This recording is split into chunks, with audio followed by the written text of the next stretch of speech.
cake slid down Hazel's face as the entire ballroom exploded with laughter. Her billionaire husband's mother was the one who shoved it there. Her sister-in-law recorded every second with a smile. To them, she was just the poor kindergarten teacher who trapped their golden son. What they didn't know was that the woman standing there trembling in frosting was secretly worth more than every person in that room combined. And in just a few minutes, her husband would grab a microphone, say 7 words, and end his own family forever. Because when the doors opened after that, her real father walked in. And everything they built collapsed in public. Quick 1. Hit subscribe for stories like this. And comment where you're watching from. Now watch what happens next. Hours earlier, Hazel had stood in the small bathroom of her modest apartment adjusting the sleeves of a cream-colored dress she had worn only once before. The fabric was simple, elegant, chosen carefully, never too loud, never too quiet. She had learned long ago how to appear invisible in rooms where power lived. The mirror reflected what the world always saw. A slim woman in her late 20s, quiet eyes, soft posture, the effortless ordinariness of someone who belonged nowhere remarkable. No diamonds. No designer labels. No signs of the fortune hidden behind her last name. She tied her hair back slowly, exhaled, and checked the time. The anniversary gala at the Grand Meridian would already be filling. The chandeliers, the champagne towers, the curated smiles. A world she technically owned pieces of, yet was never allowed to enter honestly. Her fiancé, Lucas Vale, had already left for an emergency meeting downtown. He'd kissed her forehead before rushing out, promising to meet her at the venue later. He hated leaving her alone with his family, especially tonight. Hazel understood why. The Vale family didn't hate her loudly. They were worse than that. They dismissed her quietly, strategically, with polite cruelty sharpened to a fine edge. Every comment was wrapped in silk and poison. Lucas's mother, Eleanor Vale, had never raised her voice at Hazel, never openly insulted her. She didn't need to. Her silence did more damage than shouting ever could. A glance at Hazel's shoes. A pause before saying her name. A smile that never reached the eyes. Gold digger. Opportunist. Temporary inconvenience. Eleanor never said the words, but all of high society heard them anyway. Hazel locked her apartment door and descended the narrow stairwell, the echo of her heels soft against concrete. Outside, her 10-year-old sedan waited at the curb, paint dulled by time and choice. She slid into the driver's seat, rested her hands on the wheel, and hesitated, just a second longer than necessary. Tonight felt wrong. She had felt the warning all day, the tension in her chest, the quiet pressure behind her eyes. Still, she drove. Because running had never been her way. The Grand Meridian rose over the river like a palace of glass and light. Valets lined the drive in crisp uniforms. Media cameras flashed endlessly near the red carpet. Every arrival meant something here. Money, influence, relevance. Hazel parked 3 streets away. Inside, the gala unfolded exactly as expected. 5-tier crystal chandeliers. Gold-draped tables. Champagne that cost more per bottle than most families spent in a month. The city's elite moved through the ballroom like it belonged to them. Because it did. Eleanor Vale was already holding court near the east balcony, wrapped in couture and cool authority. Her daughter, Brielle, stood beside her in shimmering silver, laughing just a bit too loudly, scanning faces that mattered. And Hazel stood alone. Her entrance drew attention, though no one rushed to greet her.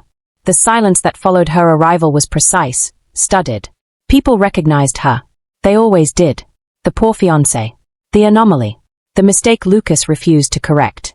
Whispers followed as she passed. She actually came. Brave, I'll give her that. Delusional is more like it. Hazel kept moving. She spotted Brielle across the room and offered a polite smile. Brielle returned it with a look that carried dominance, not welcome. Didn't think you'd show, she said lightly, lifting a champagne flute.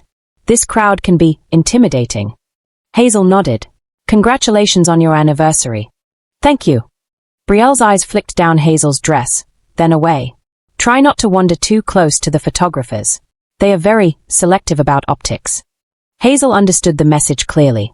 You don't belong in the pictures.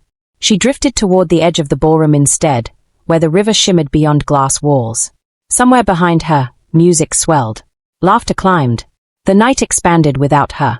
Lucas still hadn't arrived. Her phone vibrated once, only a short message. Running late. I'm on my way. She typed back a simple reply. Drive safe. The words sat heavier than they should have. The cake arrived just after the first round of speeches. It was monstrous, 5 tiers of sugar sculpture and gold leaf rolled into the center of the room under soft applause. Cameras rearranged immediately. Everyone instinctively knew their positions. Eleanor lifted her glass. Brielle beamed. The guests gathered closer. And that was when Eleanor turned. "Hazel," she called, voice smooth, carrying. "Come here, dear." Every eye followed the sound. Hazel moved forward without protest, heart tightening with every step. She already knew. This was not kindness. It was theater. "You work with children," Eleanor said pleasantly. "You're used to helping, aren't you?" A murmur of laughter rippled. Brielle smiled. "Let her serve the first slices. It's only fitting." Someone clapped. Another laughed louder. Hazel felt the heat rise in her face, but she nodded, reached for the plate offered to her, steadying her hands. Dignity, she reminded herself. Always dignity. That was when Eleanor's hand moved. Not clumsy. Not accidental. Deliberate. The cake struck Hazel's face with brutal force. Cream burst across her eyes. Sugar pressed into her skin. The impact knocked her back a step, stunned breath tearing from her chest. Darkness swallowed her vision as frosting slid downward, slow and humiliating. For one fractured second, there was silence. Then the room erupted. Laughter. Cheers. Gasps disguised as amusement. Brielle raised her phone immediately, stepping closer. "This is priceless." Hazel stood frozen, cake dripping from her hair, slipping down her dress, pooling at her feet. Her hands trembled uselessly at her sides. She could taste sugar and salt and shame all at once. Someone shouted, "She looks like part of the dessert." More laughter. Eleanor pressed a hand to her chest. "Oh my goodness, how awful of me. Such slippery fingers." Her eyes betrayed her. Hazel finally wiped the frosting from one eye. The room spun back into view. Faces cracking with amusement, phones raised, eyes stripping her of dignity in real time. And not one of them stopped it. Not one. This was the moment they would all remember. But not for the reason they thought. Because outside, beyond the glass doors of the Grand Meridian, a black convoy had just pulled to the curb. And Lucas Vale had just stepped out of his car. Microphone. 7 words. Family destroyed. Outside the Grand Meridian, the convoy settled into silence, its engines ticking faintly as they cooled. Inside the ballroom, laughter still echoed, bright and cruel, unaware of what was about to spill through the doors. But this story did not begin in a palace of glass. It began years earlier, in a smaller city, in a quieter house perched on a hill overlooking steel cranes and rising skylines, property after property carrying the same invisible signature. Hazel was born into power. Her real name was Mara Lockridge, only child of Victor Lockridge, the most untouchable real estate magnate on the eastern coast. His name moved markets. His silence collapsed companies. His buildings defined the skyline in half the cities that mattered. She grew up behind gates, beneath watchful cameras, surrounded by wealth that never slept. And she hated it. By 23, she'd already seen what money did to people, how it twisted affection into strategy, how every smile came with a motive, how even friendships needed contracts. Men didn't look at her like a woman, they looked at her like an acquisition. So she made a decision no one in that world ever understood. She disappeared. With her father's reluctant blessing and one ruthless legal maneuver, she took a new name, a sealed trust, and a quiet apartment in a neighborhood no driver would ever memorize.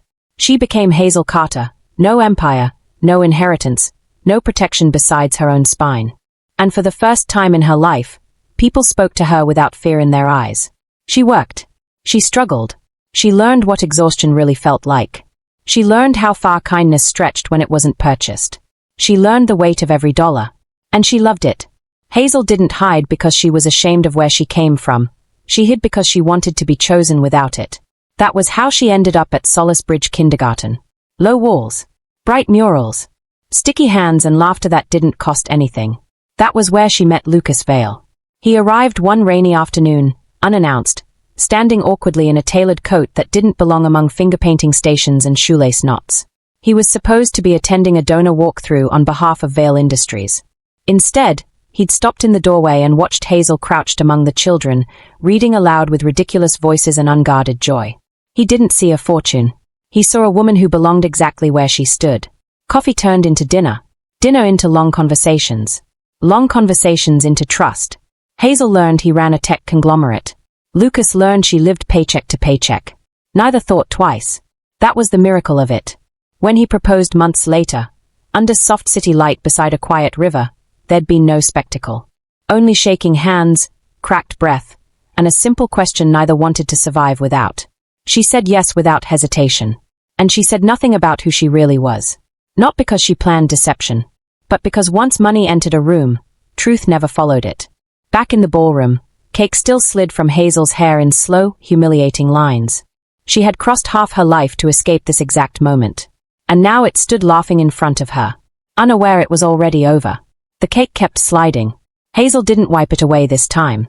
Cream traced the line of her jaw, dropped from her chin, soaked deeper into the pale fabric of her dress. Each second stretched louder than sound. Laughter still burst around her, but it no longer registered fully. What registered instead was the familiar tightening behind her ribs. The feeling she always got right before something broke. Across the room, Eleanor had already turned away, victory complete, humiliation delivered as casually as a social gesture. Brielle lowered her phone just long enough to check the footage, lips curving with satisfaction, then lifted it again to capture Hazel from a new angle. In another part of the ballroom, a few guests shifted uncomfortably. Not enough to intervene. Just enough to signal that this had gone too far for polite society, and not far enough for anyone to stop it. Hazel stood alone at the center of it.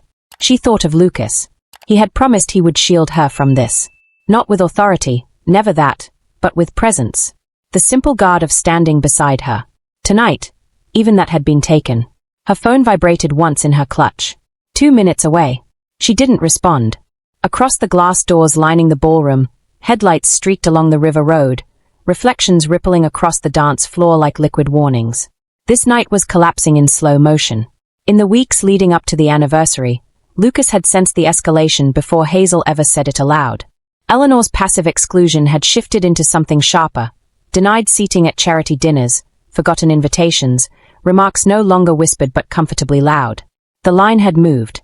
Lucas confronted his mother once, quietly, in the sunroom of the Vale estate. Eleanor denied nothing, she simply reframed. "She's not one of us," she said, as if that explained everything. Lucas left that conversation with a fracture in his chest he didn't yet have words for. Hazel still asked him not to intervene. "She wants me gone," she had said, calm but tired. "If you fight her directly, she'll just find a quieter way." So instead, Lucas had watched Hazel shrink herself in public rooms, watched her manners sharpen into armor, watched silence become her language. Until tonight. In the ballroom, Brielle stepped closer. "Don't worry," she murmured, angling her phone upward. "We'll make sure this clip doesn't disappear." Hazel lifted her eyes to meet hers. No threat showed there. No rage. Only something steadier. Clarity. For the first time all night, Brielle's smile faltered, not from fear, but from confusion. Hazel didn't look broken. She looked finished. Hazel turned away from the cameras and took one slow step toward the glass doors. The crowd parted instinctively, not in respect, but in anticipation. They had already claimed her humiliation, now they wanted her retreat. And beyond the glass, beyond the applause and cruelty, Lucas's car cut through the river traffic at reckless speed. Inside the vehicle, his phone buzzed with a message that hadn't yet reached him. "A video is spreading. Something is wrong." At the same time, another call rang unanswered on Hazel's phone. The father she hadn't spoken to in 3 weeks was already being routed through private security channels. The machinery that never slept had just awakened. Hazel reached the edge of the ballroom floor. Her reflection stared back from the glass, eyes steady, frosting dragging down the side of her face like war paint she had never chosen. Behind her, someone laughed again. She didn't turn, because footsteps were already approaching from the entrance. And this room, so confident in its verdict, had no idea its power was about to be audited in real time. The doors opened. Not wide, not dramatic, just enough for the first draft of silence to enter the room. A valet stepped in, scanning the floor with professional detachment, then shifted aside. Lucas followed. He didn't rush. He didn't apologize for the interruption. His gaze moved once across the ballroom, over the stalled dancers, the frozen laughter, the suspended phones, until it found Hazel at the glass. Cake streaked her face. Her dress was ruined. Her posture was still unbroken. Something in Lucas changed instantly. Not anger. Not panic. Decision. He crossed the floor without acknowledging anyone else. Eleanor straightened when she saw him, her smile already reforming into something satisfied, prepared for the performance of reconciliation. "Lucas," she said briskly. "You're late." He didn't answer. He stopped in front of Hazel. Up close, the damage was undeniable. The humiliation no longer abstract. His hands lifted without hesitation, careful as he brushed frosting from her cheek with the sleeve of his jacket. "You don't have to stay," he said quietly. Hazel met his eyes. "I know." Their silence stretched just long enough to be misread. A few guests leaned in, hungry for collapse, certain this was the moment the poor girl would finally be quietly removed. Lucas straightened. Then he turned. The nearest microphone stood untouched at the edge of the musician's platform, still warm from the last toast. He took it in one smooth motion and faced the room that had already sentenced his wife. The feedback hum cut through the chatter like a warning shot. Conversations died mid-syllable. Eleanor frowned. "Lucas, don't make a scene." He didn't look at her. 7 words. That was all it took. "I won't allow my family to." He paused. Not for effect. For restraint. Then he finished. "Abuse my wife ever again." The room exhaled in disbelief. Not shock. Not outrage. Disbelief. Because this wasn't a defense whispered later in private. This was a public fracture. A line drawn with witnesses. Eleanor laughed once, thin and controlled. "You're being sentimental. Sit down." Lucas lowered the microphone slightly, his voice still amplified. "No." That single word landed harder than the 7 before it. Phones rose higher. Brielle's recording hands trembled for the first time. Lucas turned and pointed directly at the cake-stained proof standing at the glass. "She's not leaving," he said. "You are." Gasps finally arrived. Eleanor took one step forward, astonished into fury. "You think you can speak to me like that in my own?" The ballroom doors opened again. This time, they were pushed wide. 6 men entered first in dark suits, scanning edges, measuring exits. The sound system picked up the shift in atmosphere before the guests did, the soft distortion of rising tension. Then the man they formed around stepped through. Tall, silver at the temples, calm in the way only unchecked authority can be. The father Hazel had not introduced to this world on purpose. Every conversation died a second death. Someone whispered a name near the back of the room. It moved like a dropped glass across the crowd. Lucas turned slowly. Hazel turned with him. Across the polished floor, her father met her eyes for the first time that night. And nodded. The audit had begun. The whisper spread again. This time louder. "Wait, that's..." Hazel's father didn't stop walking. Each step landed with unhurried precision, the kind that didn't rush power because power had never needed to hurry for anyone. The security detail moved with him as one body, measured, silent, sealing the perimeter without spectacle. Lucas felt the temperature in the room shift. Not emotionally, economically. The kind of shift that made balance sheets tremble before voices ever spoke. Eleanor stood rigid now, posture flawless, smile finally missing. Her eyes had locked on the man crossing the floor, parsing memory against disbelief, recognition struggling toward the surface. "No," she said faintly, not to anyone in particular. Hazel didn't move. For years she had kept this wall intact, distance as protection, secrecy as shelter. Tonight, the wall wasn't falling, it was being opened. Her father stopped 3 steps from her. He looked at the streaked frosting on her face, at the ruined fabric, at the quiet way she still stood. His jaw tightened once. That was all.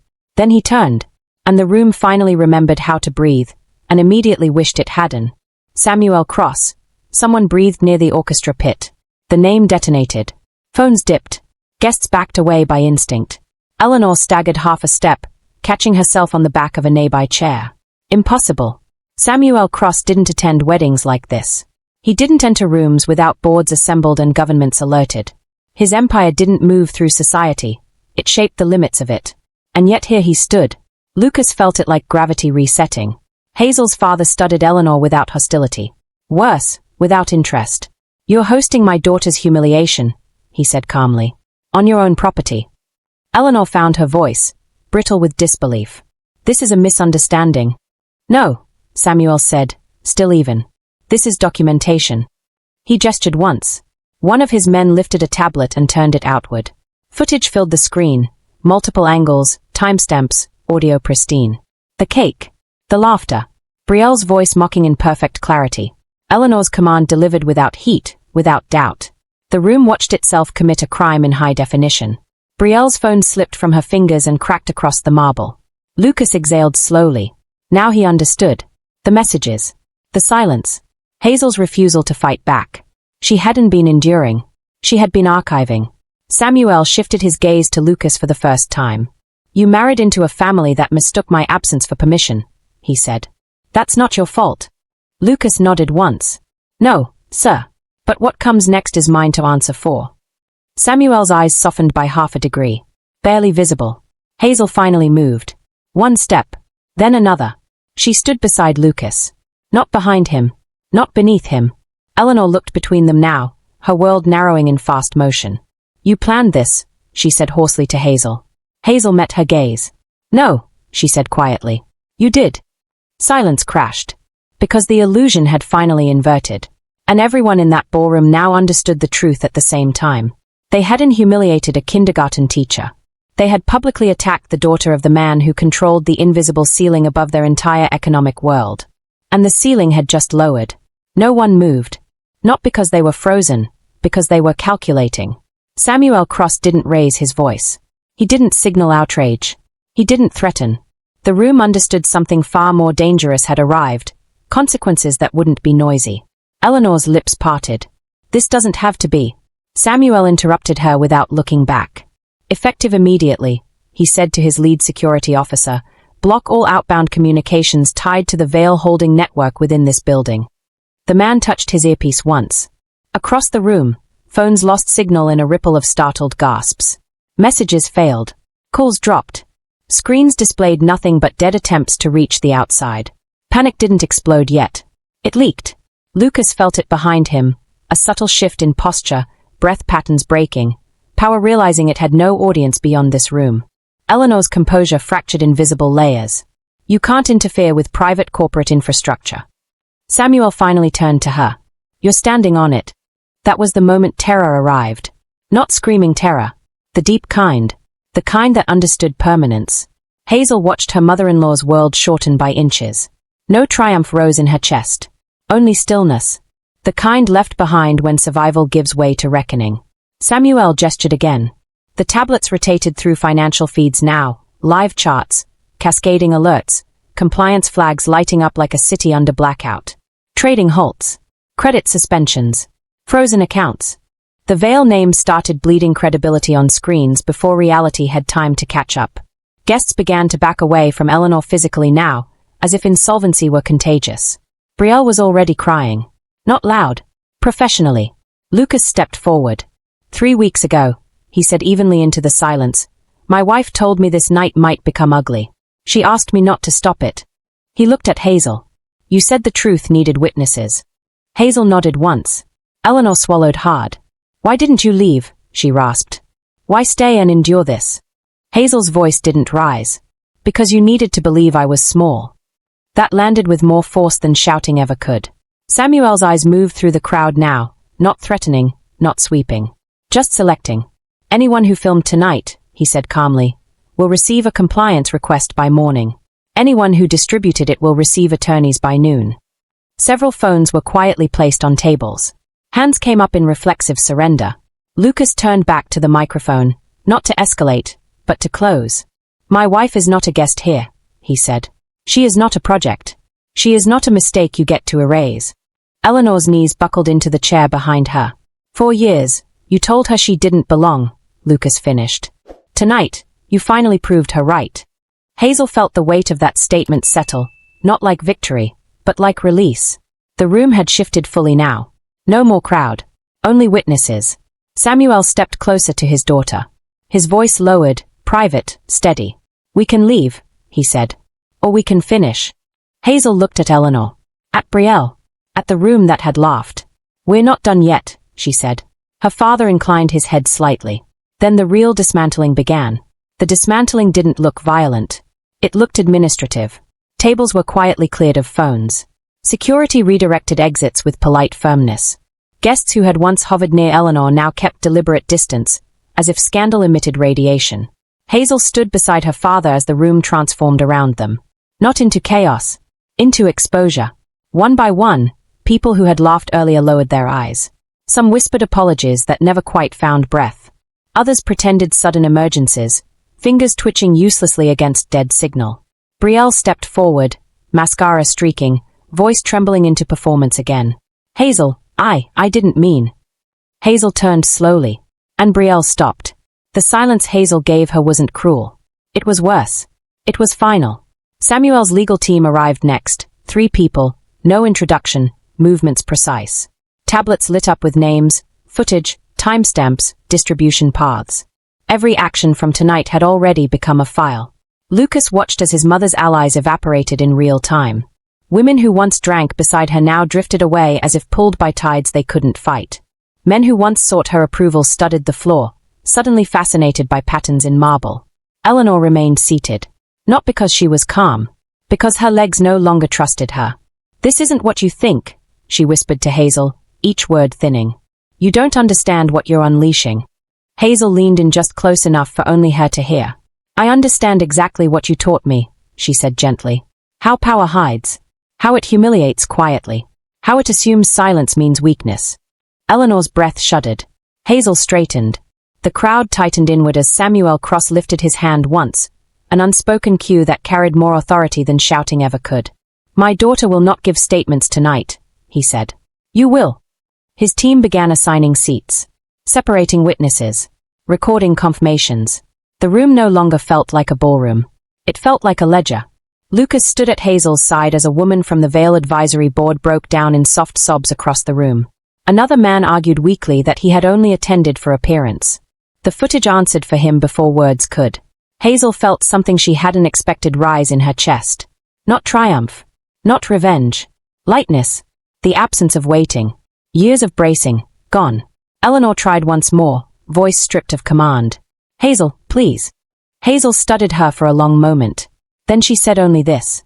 "You made spectacle out of me. Tonight, truth made spectacle of you." Across the room, Brielle was being escorted to a separate table, still pleading, still shaking. No one followed her. The room had chosen its new gravity. Samuel turned to Hazel again. "When this is over," he said quietly, "you don't ever have to come back into rooms like this." Hazel looked around, at the guests now shrinking inward, at the microphones powered down, at the laughter that had no way left to live. "I don't think they'll recover enough to invite me anyway," she said. Lucas let out a slow breath that sounded like relief for the first time all night. And somewhere near the back of the room, someone whispered the sentence that finally settled the truth into place. They didn't ruin her. They exposed themselves. The ballroom emptied without noise. Not all at once. Not in panic. People left in segments, called one by one, dismissed in silence, escorted past what remained of their certainty. No one lingered now. No one filmed. The spectacle had expired the moment the truth took control of it. Hazel watched the space widen. Where laughter had once stacked thick, there was now room to breathe. Eleanor was the last to be moved. 2 private security officers waited at either side of her chair, not touching, not dragging. Simply standing close enough to make motion unnecessary. She looked smaller seated there. Not shrinking, revealed. Samuel Cross approached her with the same steady calm he had carried all night. "This ends in 3 layers, he said. "Public. Financial. Legal." Eleanor swallowed. "You'll destroy everything." Samuel nodded once. "Only what can't survive sunlight." She searched the room one last time for allies. None remained. When she was finally escorted out, the room didn't react. It exhaled. Hazel stood very still as the doors closed behind Eleanor. No applause came. No victory noise. Only the faint echo of steps disappearing down marble hallways that would soon forget her. Lucas turned toward Hazel, his voice low. "It's over." Hazel considered that, then shook her head slightly. "It's finished." Different word. Different meaning. Samuel placed his jacket around Hazel's shoulders without ceremony. The fabric was warm. Grounding. "You did well," he said simply. Hazel didn't respond at first. Then, quietly, "You came when I didn't ask." Samuel met her eyes. "You never had to." They stood that way for a moment, not as billionaire and daughter, not as empire and inheritance, just as 2 people who had waited a long time for a night to end. Across the room, Lucas watched them, something settling into alignment inside him. He turned to his father-in-law. "What happens to my family?" Samuel regarded him carefully. "Some will survive the correction," he said. "Some will learn who they were without the illusion of immunity." Lucas nodded. That was more mercy than Eleanor had ever shown. Hazel glanced once more at the ruined carpet where cake had fallen earlier. "Do you know what's strange?" she said. Lucas leaned closer. I thought tonight would feel louder. Samuel's mouth curved faintly. Power, finally exercised cleanly, never needed to shout. By the time Hazel left the estate, dawn had begun to soften the sky. The river reflected pale gray instead of ballroom gold. Cars waited, not in display, not in dominance, just in quiet readiness. Hazel stepped into one without looking back. No one followed. The Vale estate remained behind her, massive and still, already beginning the long work of being detoxed of its former name. Lucas followed her into the car moments later. Neither spoke at first. The engine started. The gate opened. The world beyond the property line waited, unchanged, indifferent, real. Hazel watched it pass. After several blocks, Lucas whispered, "Are you all right?" Hazel closed her eyes briefly, then said, "Yes." And for the first time, it required no explanation. 3 days later, the headlines arrived. They didn't scream. They documented. Vale Holdings faced immediate regulatory freezes. Multiple board members resigned in coordinated timing that betrayed pre-negotiation. Several private foundations were dissolved overnight. Legal inquiries pending became a circulating phrase attached to names once spoken with reverence. Brielle's video never resurfaced. Not because it vanished. Because it was locked into evidence. Eleanor didn't speak publicly again. Not because she was silenced. Because there was no longer anyone left to perform for. Hazel returned to her classroom the following Monday. No cameras waited. No one recognized her. Children argued over crayons. Someone spilled juice near the reading corner. The world remained stubbornly ordinary. She placed her bag down, adjusted the chairs, and smiled for the first time without checking a room for threats. Lucas waited for her outside in the afternoon. Not as a rescuer. Not as a shield. Just as her husband. They walked home like anyone else. Months later, when the last filings closed and the last settlements finalized, Samuel Cross invited Hazel and Lucas to dinner. Not at a tower. Not on a yacht. At a small restaurant by the river where no one knew his name. Conversation stayed simple. Food stayed warm. No one addressed what the world thought they were. When Hazel left that night, her father held the door open for her. And nothing else needed to be said. The story traveled anyway. Stories always do. But it traveled quieter than people expected. Stripped of rumor. Reduced to infrastructure and consequence. Some called it revenge. Those who understood it better called it correction.